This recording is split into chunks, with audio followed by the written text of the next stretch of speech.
Let me first thank you all for the opportunity and honor given to me to deliver the 47th Graduation Day address today. The DRBCC Hindu College at Pattabhiram has a well-deserved reputation as an institution of excellence. I would like to congratulate the management, the faculty, the non-teaching staff, and above all, the students for what the college has accomplished so far. I hope it will go on to achieve even greater laurels in the years to come. I would also like to congratulate all those who would be receiving their degrees certificates today. This is an important milestone in your lives, an occasion of great pride and significance. Dear graduates, I don't like that word graduates, so I'll call you dear graduates. In India, the graduation day or convocation day is supposed to mark the completion of your college or university studies. In the USA, the same is called commencement day.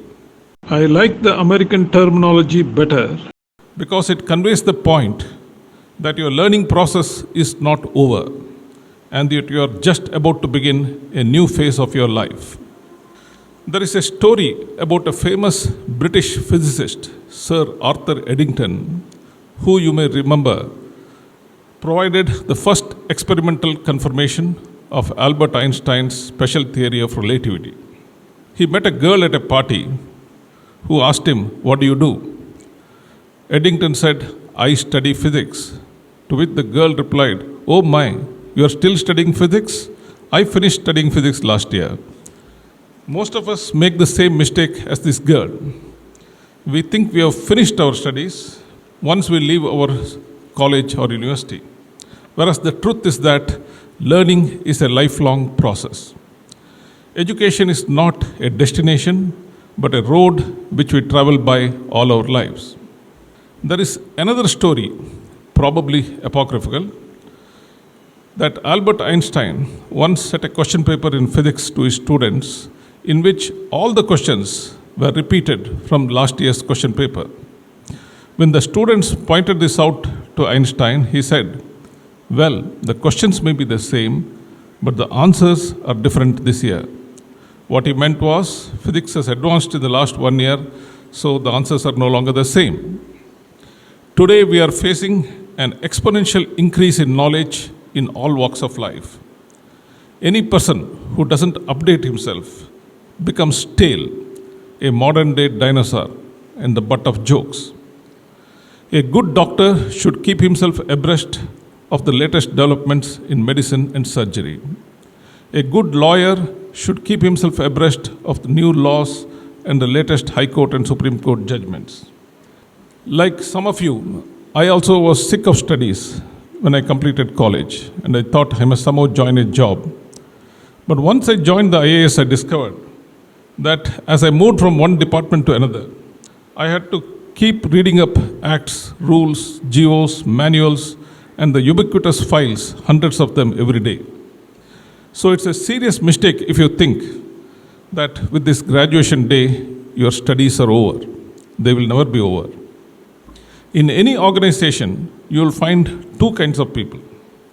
A few who are always eager to learn new things, and many who have stopped learning and have become intellectual deadwood.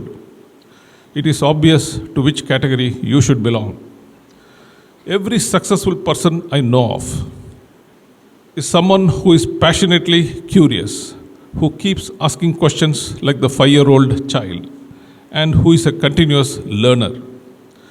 We stop growing physically after a particular age, but there are no limits to our mental growth.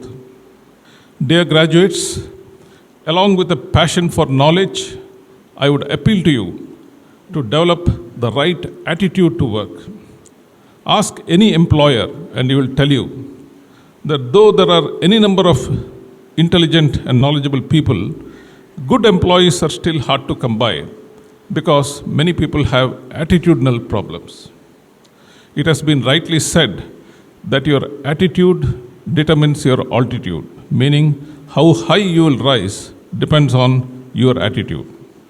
Whether you will be a winner or a loser in life also depends on your attitude. Someone has beautifully described the attitudinal differences between winners and losers as follows. Winners have a positive outlook, losers are invariably negative. Winners find a solution for every problem, losers find a problem for every solution. A winner always has a plan, a loser always has an excuse. Winners are a part of the team, losers are apart from the team. Winners say, it is difficult, but it is possible.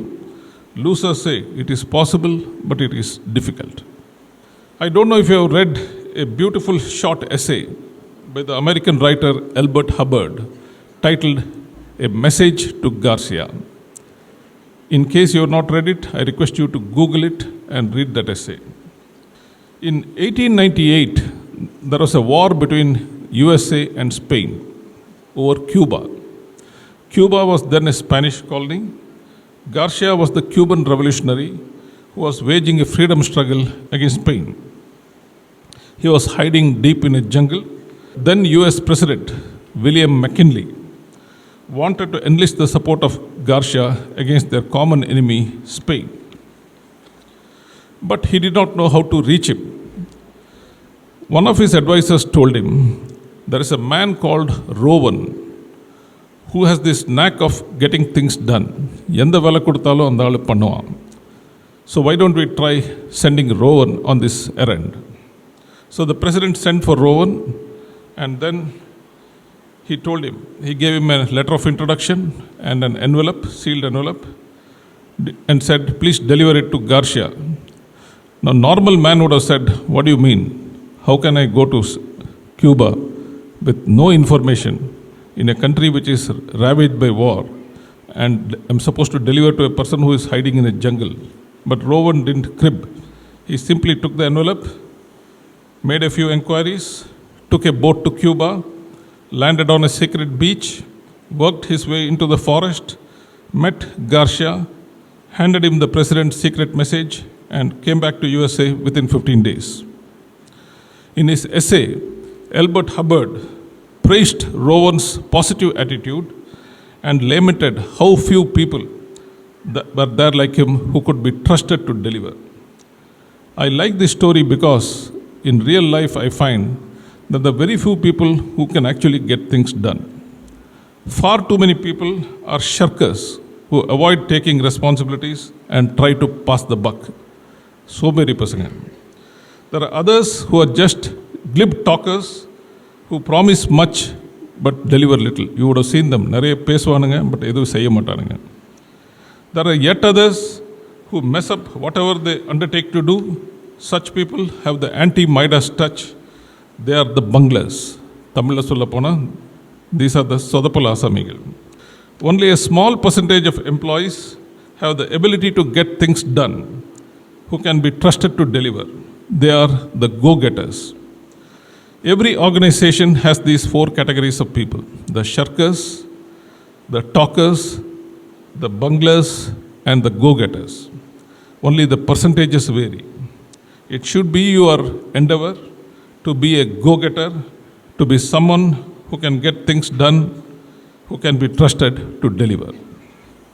Dear graduates, I appeal to all of you to develop the skills of original thinking.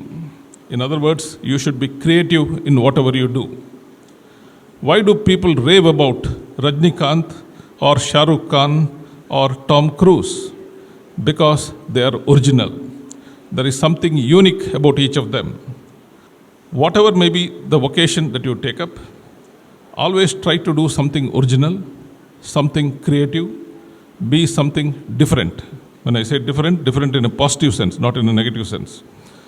When we go to a new movie or eat in a new restaurant or buy a new gadget, we are disappointed if they are run of the mill and do not have anything to distinguish themselves from the rest. The same holds good for you.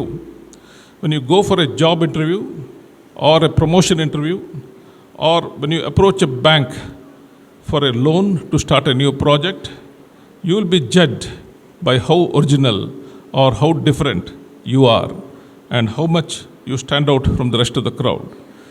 If you are just like the rest of the people, then why should anybody select you? You should be different, somebody different. The late Steve Jobs of Apple was the very epitome of creativity. Though a college dropout, Jobs has given the world some of the most creative and user-friendly products, such as the Macintosh, the first computer with a graphical interface and mouse that could be operated even by laymen, the iMac, the iPod, the iPhone, the iPad, and the iCloud.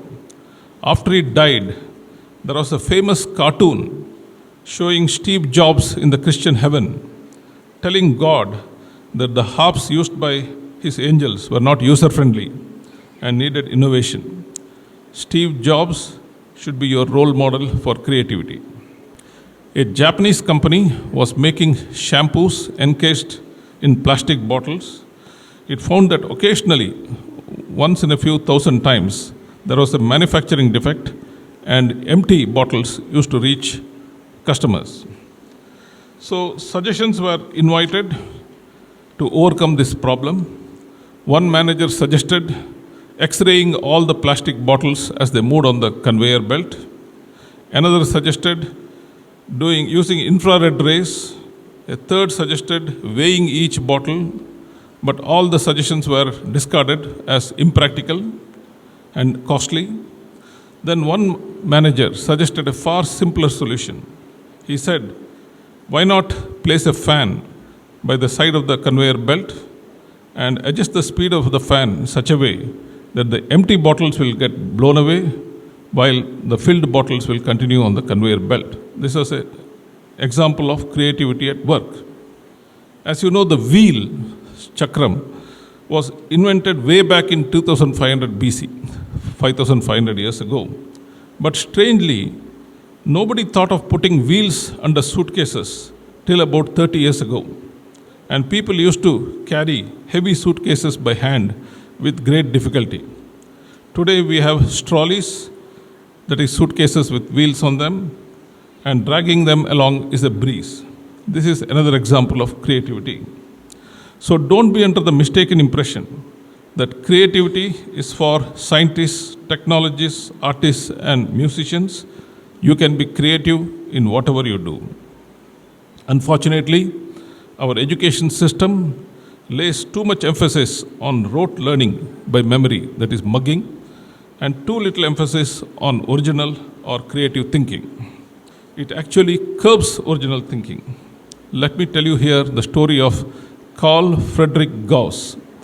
Those of you who have studied mathematics and statistics will know that Gauss was a famous mathematician, perhaps one of the greatest mathematicians humanity has ever seen. He was born into a very poor family. His father was a humble bricklayer. And by the age of 2.5, Gauss, on his own, had learnt arithmetic just by watching his father. And one day when his father was distributing wages to his laborers, Gauss said, Dad, I think you have made a mistake. And his father recounted and he found that his son was correct. And when he was admitted to the primary school in Germany, there was a teacher who was a lazy fellow who wanted to write a letter during class hours. So he thought the best way to keep the students occupied was to give them a small problem. He said, boys, add up all the numbers from 1 to 100, 1 plus 2 plus 3 till 100. He thought it will keep them occupied for 5 to 10 minutes. But no sooner did he write, my dear so-and-so, Gauss stood up and said, sir, the sum is 5050. The teacher was sure that he was pulling his leg, so he sent him out of the class. 5 minutes later, the smartest of the remaining boys, adding up all the numbers the hard way, stood up and said, sir, the sum is 5050. The teacher was astonished, asked Gauss to come in. He said, how did you do it? Gauss said, it is simple. You don't have to add all the numbers from 1 to 100. If you look at the first number and the last number, 1 and 100, they add up to 101. The second number and the second last, 2 and 99, they add up to 101. The third number and the third last, 3 and 98, they add up to 101. So the numbers from 1 to 100 can be grouped into 50 pairs, each of sum 101. The 50th pair being 50 and 51. So adding all the numbers from 1 to 100 is like adding 101 50 times or multiplying 101 by 50, which is 5050. Those of you who remember your school arithmetic will know that this is how the formula n into n plus 1 by 2 came about. It was actually invented by Gauss in his primary school. Now, my purpose of telling you this story is many amongst you, many amongst us had this creativity when we were young, but it has been smothered out of us by our educational system. The great American orator Robert Greene Ingersoll correctly observed, our educational system polishes the pebbles and dims the diamonds.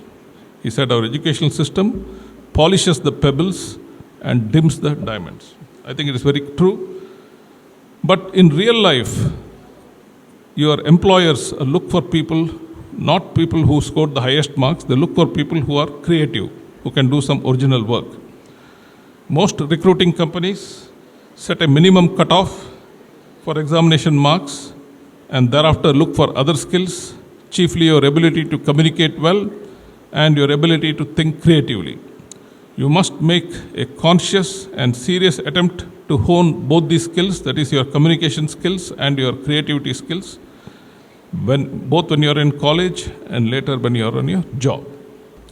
Dear graduates, my last appeal to you is that along with creative thinking, you should develop the habit of critical thinking or scientific temper in whatever you do.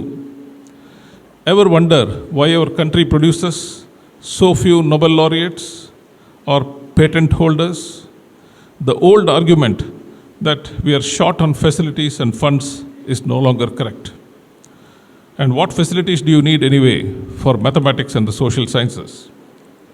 The reason why we produce so few top scientists and inventors is that we lack scientific temper.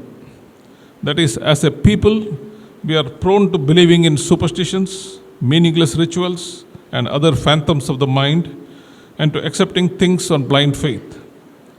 Just as we cannot develop a beautiful garden without first removing all the weeds, so also it is not possible to have a scientific culture as long as the minds of the people are cluttered with the weeds of superstition. That's why the Constitution of India makes inculcation of scientific temper a fundamental duty.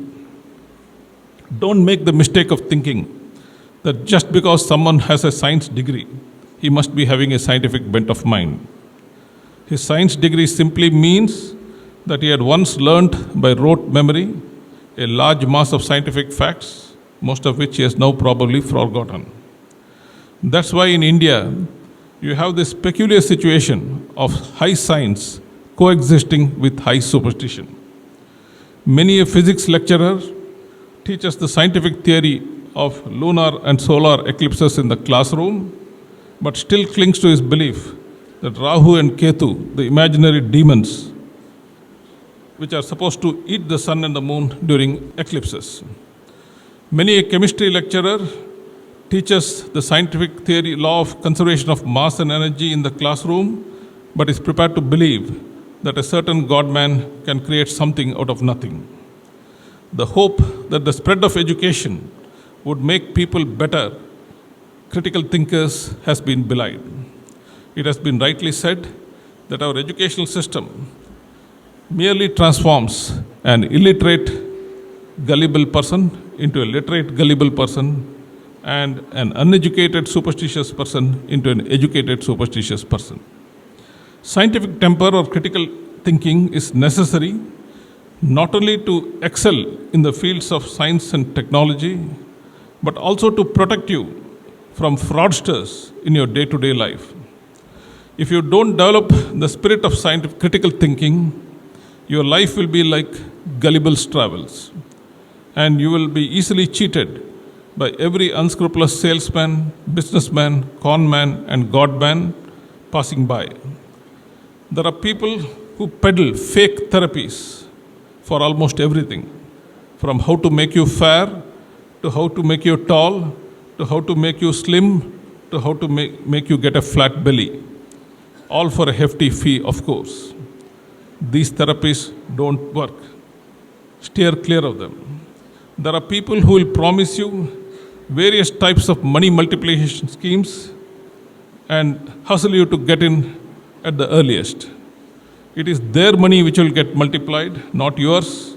I have known any number of people who went bust because they invested money through such conmen. Again, steer clear of such people. There are people who pose as godmen as if God had singled them out for special favors, setting them up above the rest of us, and appointed them to be the people's spiritual needs. You don't need any middlemen between you and God. My advice to you is steer clear of all such godmen. Just as there are well-dressed fools, there are well-dressed foolish ideas. And among these are astrology, Nadi Josiam, Kili Josiam, tarot cards, Vastu Shastra, Feng Shui, crystal power, channeling, palmistry, numerology, and the completely idiotic nameology, thinking that how you spell your name can change your luck. I would appeal to all of you not to believe in these silly pseudosciences, even though belief in them is widespread among even the educated sections of the society. As the philosopher Bertrand Russell observed, the fact that an opinion has been widely held is no evidence that it is not utterly absurd. Indeed, in view of the silliness of the majority of mankind, a widespread belief is more likely to be foolish than sensible. I am particularly concerned about astrology's effect on marriages because lakhs of potentially good marriages are discarded just because some astrologer has said that the horoscopes are not matching. Lakhs of women remain unmarried because they are supposed to have Mangal Dosham. The famous actress Aishwarya Rai was supposed to have Mangal Dosham, but the astrologers got over the problem in her case by first marrying her to a banana tree and then marrying her to Abhishek Bachchan. Is there anything more nonsensical than this? Isn't it time that we discarded the astrological horoscope and switched over to making a genetic horoscope of a child at the time of its birth and started matching the genetic horoscope of the bride and the bridegroom before marriage? I hope you now appreciate the importance of cultivating a spirit of scientific temper in all your actions. I am aware that most youth, particularly at your age, don't like advice. I have given you 4 pieces of advice. Number 1, be a good learner. Number 2, develop the right attitude. Number 3, develop the spirit of original thinking. Number 4, develop the spirit of critical thinking. It is said that there are 2 kinds of fools, those who give advice and those who do not take it. I chose to belong to the first category, and I hope you do not belong to the second. I would like to once again thank the DRBCC Hindu College for doing me the honor of being the chief guest at this function, and I wish all of you the very best in your professional and personal life. Thank you. உன் கடவுளை விட, உன் சாஸ்திரத்தை விட, உன் முன்னோரை விட, உன் வெங்காயம் வழக்கமாத்தை விட உன் அறிவு பெருசு, அதை சிந்தி.